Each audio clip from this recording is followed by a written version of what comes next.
Visionary. Create. Digital. Hello. She says. Listen.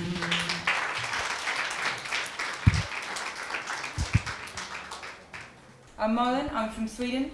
As you can hear, my name causes a lot of trouble for some people, so especially here in England. So I thought I'll just say it's pronounced just like the fish Malin, but there's actually no R in it when you write it. And if you're ever in doubt, you can try Google image search and you can see which one is the closest. Hopefully that should give you a hint. So I work at Razorfish. I'm new to Razorfish and to the UK. Used to live in Stockholm, Sweden, where I ran my own agency together with a few other people for a while, and before that in Amsterdam, where I spent the past 6-7 years, something like that. But now I'm here, I'm a creative director at Razorfish, and that's how I got in contact with all of you guys.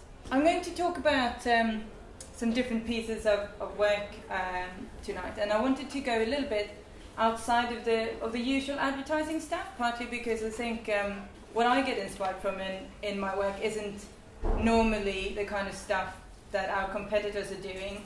I don't think big agencies are rarely kind of at the forefront of what's really interesting. So I wanted to go a bit more towards the nerds and the artists and the makers and the innovators and show some cool stuff. So the first project I wanted to talk about is the Sony PlayStation 3 launch of their video store, which was done by a small company called the Mega Super Awesome Visuals Company. Great name. One of the guys also has another company that's called the Marshmallow Laser Feast, which is also another good name. And their task was to bring alive a living room with different parts of the Hollywood blockbuster franchise thing. So kind of give some of that clues into this living room environment, and what they did was the best projection mapping I've ever seen. And they had camera tracking or head tracking and some dynamic projections and live actors, and combined some really high-tech stuff with some very low-tech stuff that you can make something like that and not add any post-production whatsoever. It's just an example of how we can use amazing technology to do really cool stuff.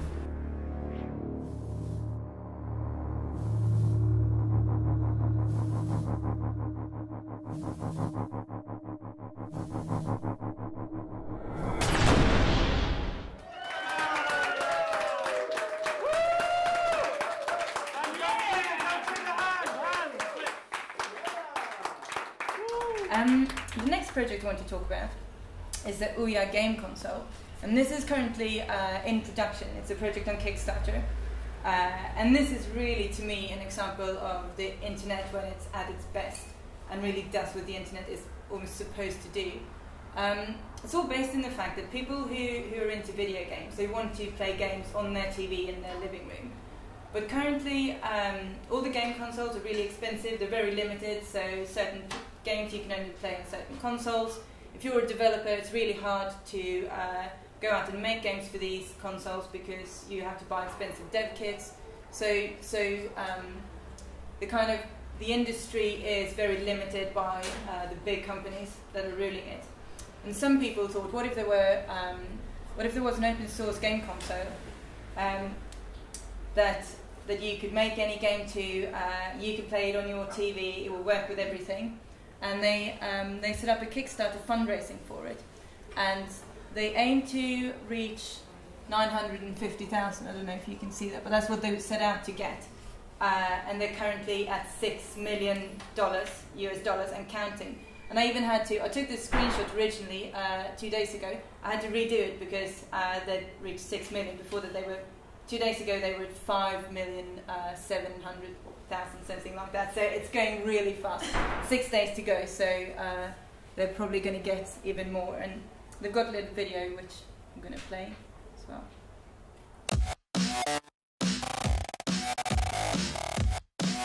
I love video games, but more and more people are moving away from the television. There's a lot of focus today on the mobile and web platform. It's easier to develop games for those platforms. The television costs a lot of money. You have to work with established players in the space, and I've been trying to figure out how do we get them back to it.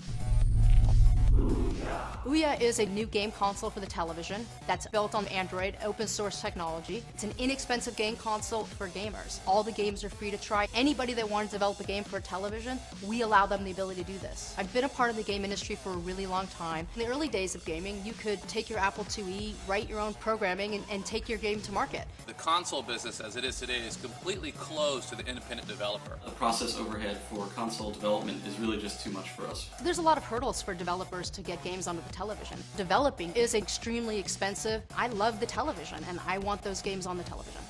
We wanted to make a great product. I went out to find the best people that can do it, and that's Yves Behar and the Fuse Project.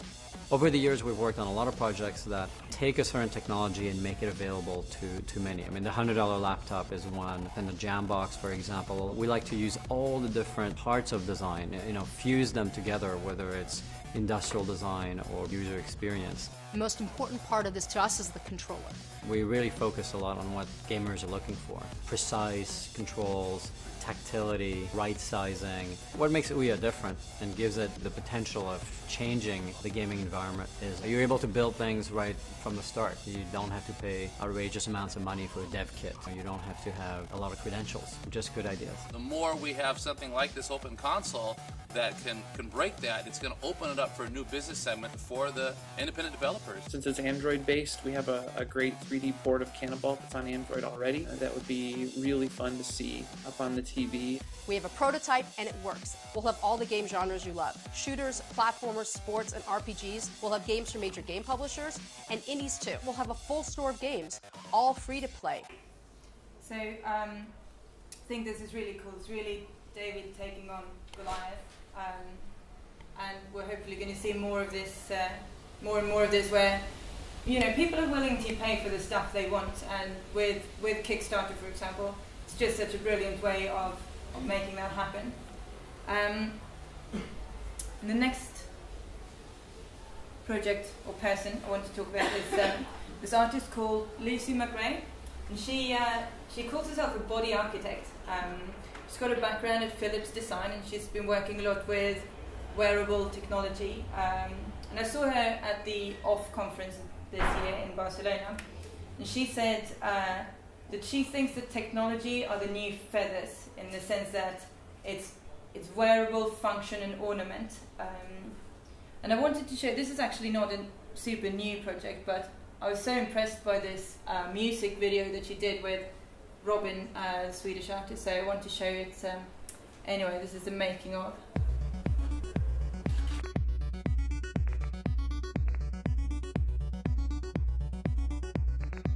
My name is Lucy McRae. I started this project 2 years ago when I was interested in developing materials made out of liquid, vapour and air. I wanted to create dynamic textiles that wrapped around the skin and traversed the landscape of the body. I showed Robin the tests I made and she absolutely loved them. We were discussing how technology are kind of these new feathers on our body, so it made real sense that we should work together.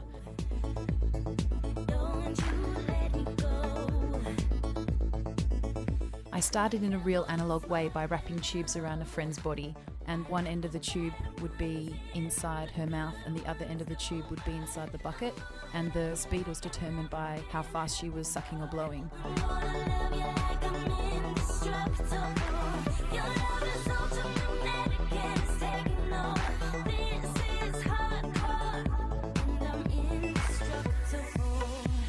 When we got the thumbs up from the record label, I asked Barnaby and Mike 10 days before the shoot to automate the whole system, and actually looking at it in hindsight, it was completely insane, but they totally nailed it.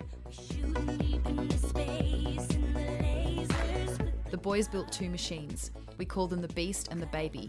The Baby powered about 250 metres of tube, and the Beast powered over 1 kilometre of tube. From Robin, we had about 150 connectors coming off the back of her jumper, splitting the tubes and connecting them to larger garden hose connectors. These were sucking and blowing liquid from 6 buckets, all filled with different colours, which were powered by the Beast.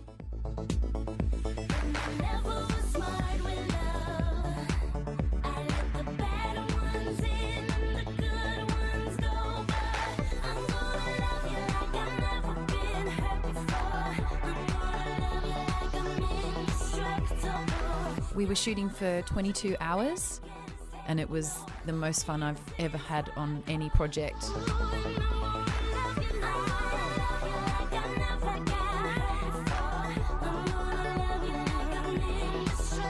Max Vitali came over to me at the end of the recording, and he said to me that every time we turned the tubes on, he was completely amazed, and the effect was so incredible. It was really like a live, living textile.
And I got in touch with Lucy before this talk to ask if she had any newer cool stuff that I could show, but she's super busy working on some secret project now, so she can't show us anything from that except for this image that she said we could have as an exclusive.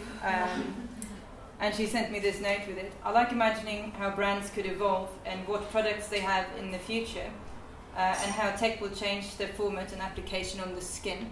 It's for a skincare brand that she's working now, that this has something to do with. The next project I wanted to talk about was the Prometheus show by Secret Cinema. Don't know if any of you saw it. Yeah? Yeah, it was awesome, wasn't it? So it was Secret Cinema is this group that basically put on really immersive cinema shows. So they do like a live theatre around it that pulls you in, and then they show the film. And Prometheus was their biggest show yet, with over 1,000 people at the time, and they ran it for 1 month every night. And what they did was that they used this big, disused building, the size of a city block near Euston Station here in London, and a small company called Death to the Flippers, who I've heard are two twins that still live with their mum and dads.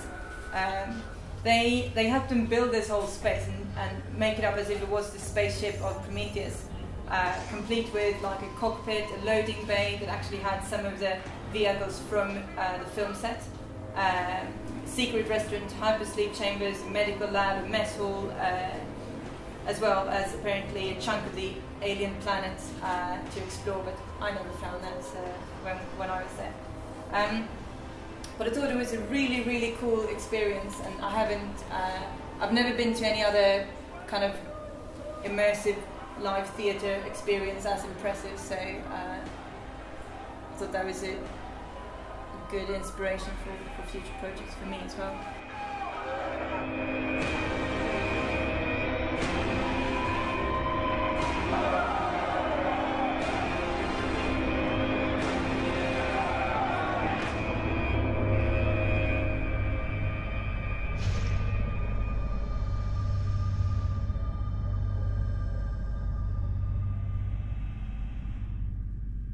The last project I'm going to bring up is a Raspberry Pi project, and this is probably the most geeky thing I will talk about. So Raspberry Pi is the type of computer that's built to be really easy to do programming on, and it got developed because a group of people realized that the level of programming skills of the people that applied to the computer science program at some university were rapidly dropping, and they weren't at all at the same level as they used to be a few years ago. And they thought this must be because kids don't interact with computers in the same way. Like back in the day when people our age were young, if you had a computer, it was very kind of close to an environment where you could put it into programming mode and you could start hacking stuff. Whereas now the personal desktop computer is such an expensive and kind of precious thing that kids don't get to play with it in the same way. They only play with a ready-made environment. So these people set out to make a little kind of PC computer that you could make stuff with, basically.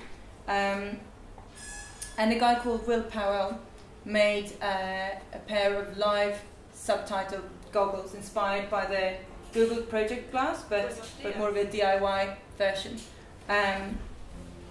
So what happens is that you put on these glasses that look like something from a science fiction movie made in the past, and you talk to somebody else that talks back to you in another language, and you actually see subtitles on your glasses for what they're saying. And the way that they're demonstrating this, it's so funny. I mean, I say this with a big love of nerd. I'm a huge nerd myself. So, but that the two people looking really bored, playing beer chess and using this tool. It's pretty amazing.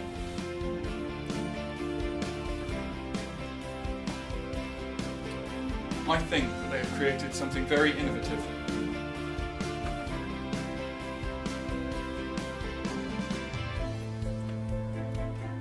Es fenomenal que algo así sea posible gracias a la nueva tecnología.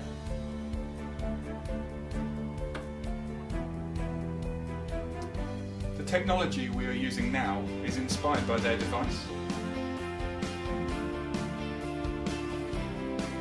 Está traduciendo lo que estoy diciendo y mostrándolo en tus gafas. Yes, that is correct. It can translate between 37 different languages.